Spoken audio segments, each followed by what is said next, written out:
Okay, so I'm bad at filming on public transportation.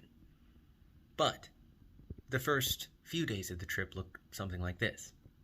I spent some time packing my bike and all of my equipment into a suitcase, and then I went to the train station and I got onto a train, the Amtrak heading to New York. And then from New York, I got on a plane, the Delta heading to the UK. And then I landed in the UK, and this is the Gatwick Airport, and then I went to a hotel in Amsterdam. From the hotel, I worked hard to set up my bike the evening of arrival. This is it set up. And then after that,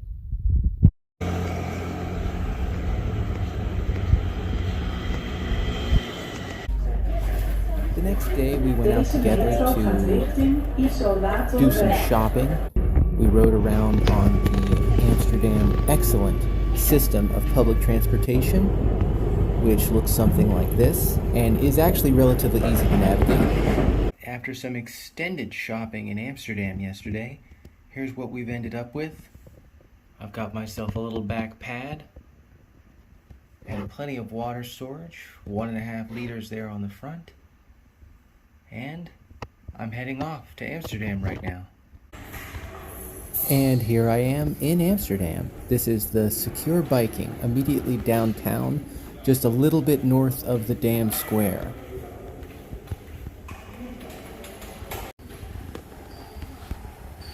Oh, I think we'll get a better picture of the bikes out there somewhere.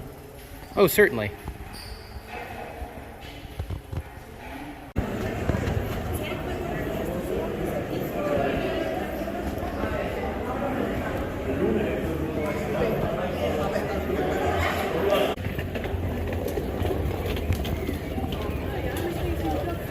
Pocket watches. Look at the little ladies' pocket watches. Very cute. Good for your train masters.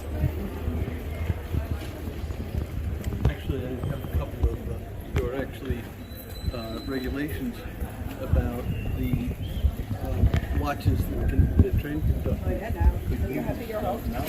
That makes sense to me, since the train's got to run on time.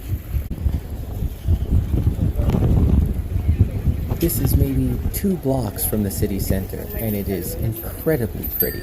As you can see, Amsterdam is very park-like. Lots of bikes, very few cars, lots of green space. It's really quite nice.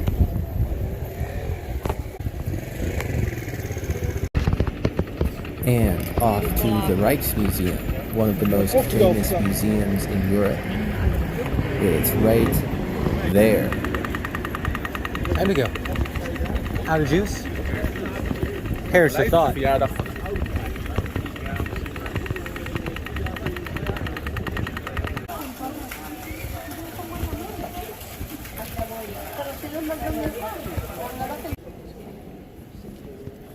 is the first portraits of happy people that I've seen.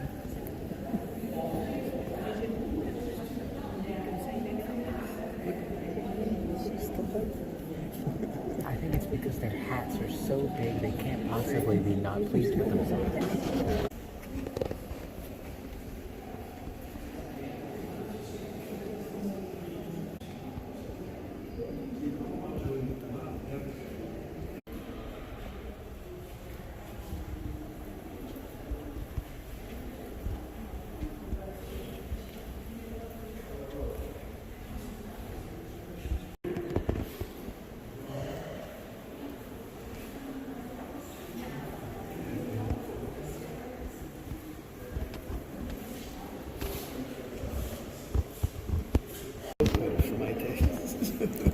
It's got a lot of spiraling. It's just a lot of lot, really, isn't it?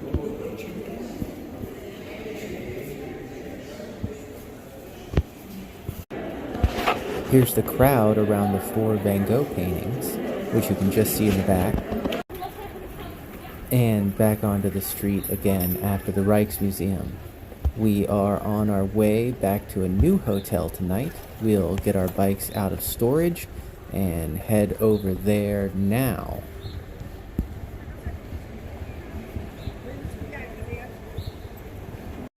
And some hotel room Sink top cooking, always a favorite with the budget backpacker. Here's our finished product. And this is one of the little canal tours heading around the many canals of the city of Amsterdam, or brats if you prefer, as seems to be the Dutch word for them here. These are a little bit touristy, but at the same time, they're definitely worth the, I think, 17 euro we paid to get on this boat. And they have a nice English audio guide, which tells several jokes. My favorite probably being that the canal is only 3 meters deep, 2 meters of water, 1 meter of stolen bicycles.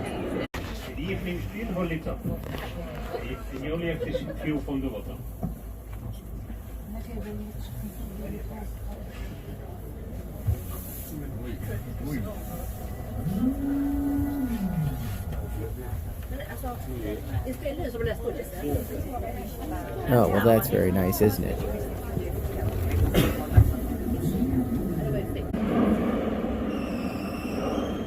And the guide was just telling us that these canal boat houses used to be quite a cheap way to live in the city, but these days they're all taxed fairly heavily, so just as expensive as renting a local apartment or buying a local house, surprisingly enough.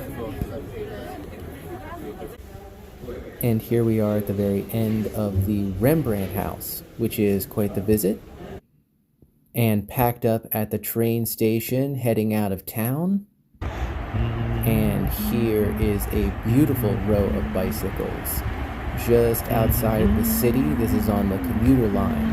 And believe it or not, this row of bicycles is incredibly long, but this is the cheap parking.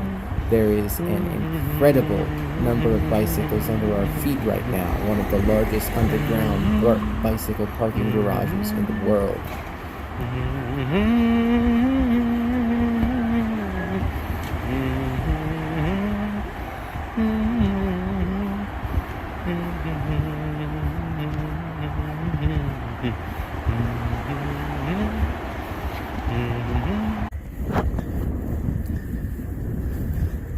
And we're finally riding out of the city. It's been days since we've arrived. We're heading south for cheaper hotel options as the rain supposedly comes over us, and also hopefully to put us in good striking distance for the Bloom route, a bicycle route that goes around a series of tulip fields and another other attractions.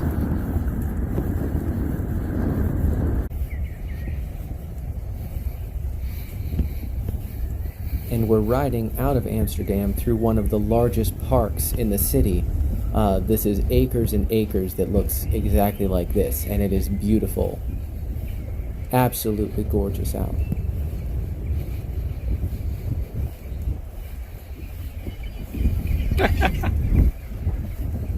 I almost hit that guy. He was filming himself and I was filming myself, and we almost ran right into each other. Stay off your phones, guys. Stay off your phones.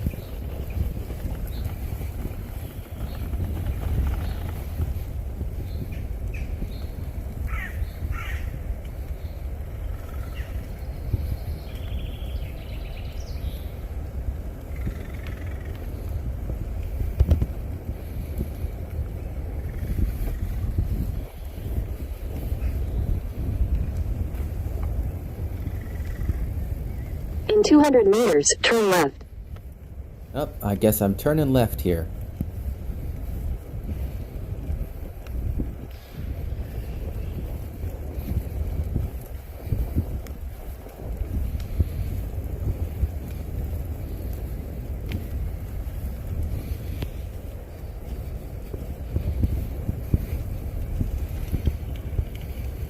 Turn left.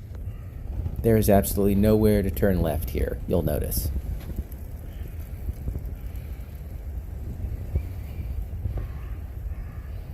And on our ride out of the city, we ran across this, a lovely little windmill here in the countryside, outside of Amsterdam. And it is gorgeous. The sun's just about to set.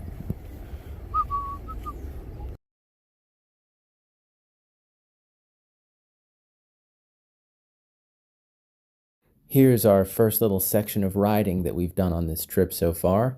This is just us heading out of the city.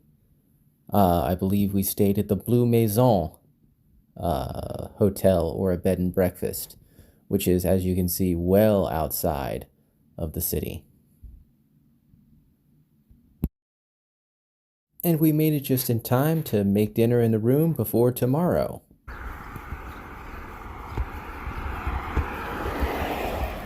And we're just taking some time to have a walk around in the countryside today, pick up some extra groceries. I've got to hit up a hardware store to find a tarp, and I think we're also looking for a bum bag for Pops, who may or may not find one today. Tomorrow we're going to take public transportation back into the city and end up in Amsterdam for the day again.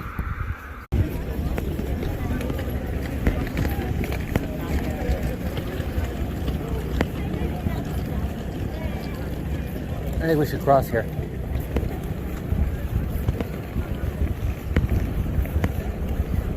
Let's go into that building. Okay. Sometime. No, Not right now. No, I meant the giant church. Yeah. Look at the carvings on the station. Well, not the carvings. Those would be baught. Reliefs. That's the word I'm looking for. Look at the reliefs on Central Station. They are quite nice. All Greek gods. And fine tile and brickwork. How would you pronounce IJB? I probably wouldn't. Unless you have a cargo motorcycle. Some closed captioning here. This is the Anne Frank house, though you might not be able to tell from the outside. And a beautiful hotel room stay for us. This is the Hotel de Engel. Tomorrow we'll be doing the Bloom route, starting with the Krakow Gardens. Krakenoff Gardens, one of those. This is the Krakenoff Gardens, and you're just going to have to trust me. It's incredibly beautiful here. My very bad filming does not do it any sort of justice, so if you're interested in one of the largest botanical gardens in Europe, you should go ahead and look up better photography of it, because mine is bad.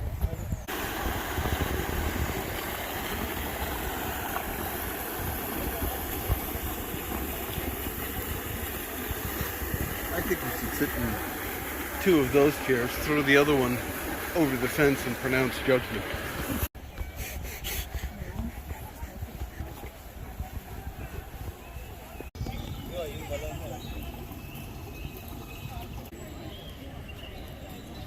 And here's a gorgeous windmill, the first that we've seen so far that actually works, or is working, I guess, and it's in Krakenoff Gardens.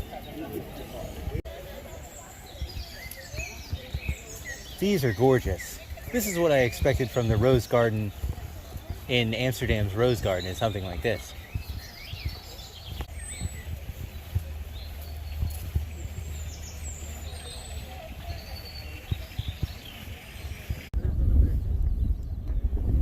And here we have the tulip fields of South Holland in their pre-harvested state. This is a tiny little patch of it. And apparently they harvest the flowers off the top, and then later they come through and harvest the bulbs. But it's the bulbs thereafter and not the flowers. Who knew?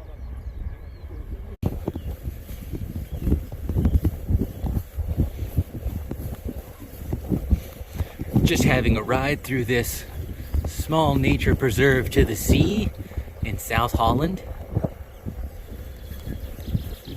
It is absolutely gorgeous out. Just about 14-15 degrees Celsius and a little overcast. So not at all bad riding. The bike's been holding up lovely. We left our luggage for the day at the hotel, so we're riding unencumbered for this stretch, which I will say is quite nice. Maybe nicer for Pops than me. He was carrying a bit more weight and a bit less balanced weight than I was. But we're going through on this trail, through this little park, straight to the ocean. And I'll check back in, probably at the ocean. That's all for now. And here we are at the seaside in South Holland, in the Netherlands. We rode through the dunes, and we have the beach basically all to ourselves. On this lovely gray day in the Netherlands. Forgive the wind noise, there's not a lot I can do about that. It is the beach, it is windy. And that's where we came in from. And I think that might be our lunch stop for the day. It is getting to be about 1 o'clock. That's our halfway point for our first long bike day. Well, not that long. 35 kilometers is not super long, but it's plenty. Ooh. That's all for now. We did have lunch soon after. It was very good. And this is the Bloom route. I'm not used to using this app yet, so I didn't quite record it correctly. But it was a 35-kilometer loop around through multiple tulip fields. We got into the tulip fields a little bit late in the season, so most of the tulips were harvested. But it's still a very interesting route to ride around, although the navigation was a little bit difficult at times. Here we are outside the Hotel de Engel. This is where we stayed last night after doing the Bloom route, and I wanted to show you where we're keeping the bikes overnight. You walk between these two buildings. This over here is the Bar de Engel, and this is the Hotel de Engel. And you walk down this narrow alleyway between the buildings, and there's a lovely little courtyard with a small shed where we kept the bikes last night. Here's Pops. And we're all set up, ready to go. Here we are, riding on the outskirts of Amsterdam. We'll be heading into the suburbs of the city here in just a few kilometers. As you can see, it's a very flat ride, and we've largely been riding through an agricultural area for the most part.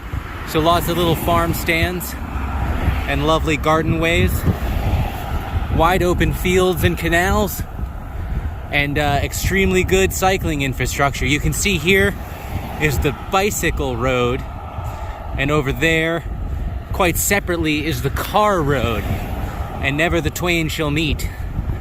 The Dutch seem to handle all of their intersections as roundabouts, and all of the roundabouts have bicycle right-of-way paths going around them in a wider circle. So you virtually don't even need to brake, which is quite nice.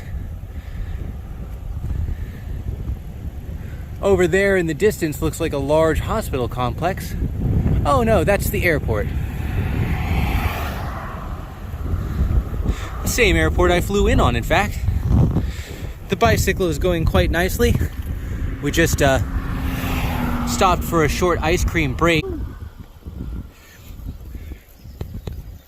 And that's us riding along. Pops is back there in the distance. He's taken his little single-speed shopper bike almost 40 kilometers today, so he's doing pretty well for himself. Oh, look at that. It's a lovely big brick house. Very big windows in the Netherlands, I've noticed. It's quite nice all around. That's all for now. And this is our ride out of De Engel back towards the city of Amsterdam. Pops is flying out day after tomorrow, so we've got to get him back to the airport, which means I'm going to end up in Amsterdam right at the end of my 10-day mark, it looks like, once again.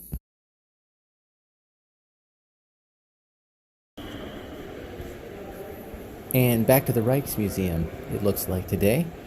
This is the last day before Pops leaves, and we didn't visit the special collections last time, so we're back just to do the special collections on the top floor of the Rijksmuseum.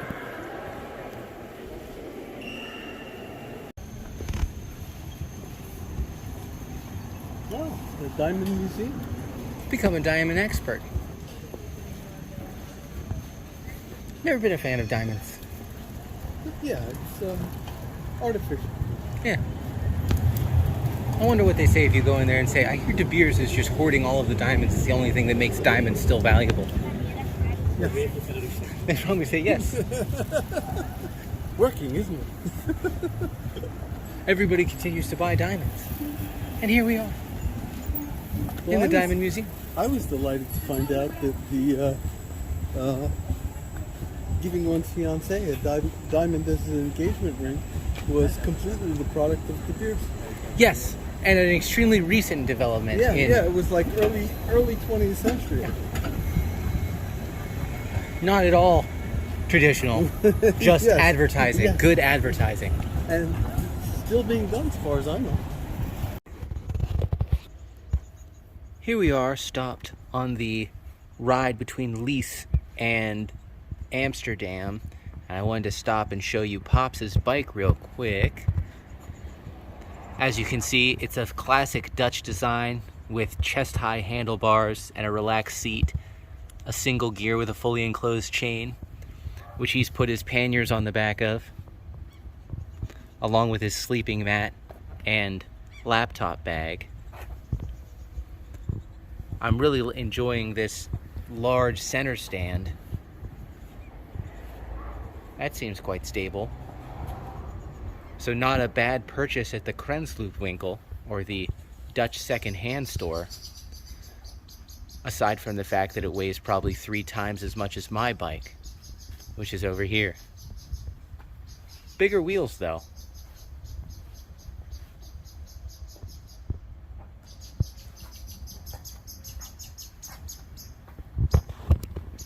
And we're stopped at a little farm stand on the side of the road, which is closed and there's no one around because it's a Thursday afternoon.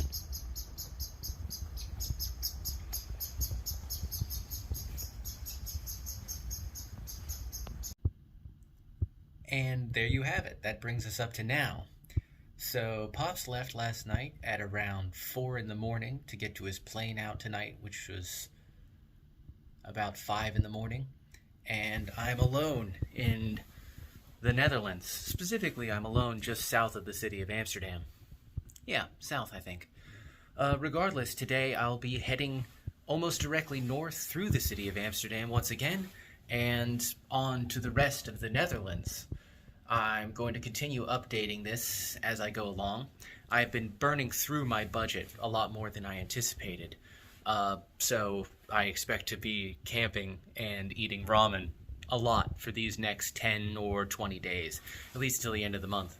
I'm actually above my minimum budget. I've almost doubled my minimum budget, but I'm still below my maximum budget, which is nice. That means that I could keep on staying in hotels and eating out at restaurants periodically for the entire trip and still be financially liquid. But I will end the trip with not a penny to my name, and that's not something I prefer as a rule. Here's a little look around the hotel room. I've noticed the hotel rooms in Europe tend to be a little bit smaller than the hotel rooms in the US. That might just be the Netherlands thing so far. But extremely luxurious, nice, other than the size. Well, actually, the size is nice too. You don't really need a massive amount of space just to sleep in. Regardless, I'm riding out now. Look for future updates, and if you want to watch the rest of this trip, like and subscribe, or don't. Just enjoy them whenever they come up in your feed. I'm sure no one will ever watch this, so I suspect it doesn't matter at all.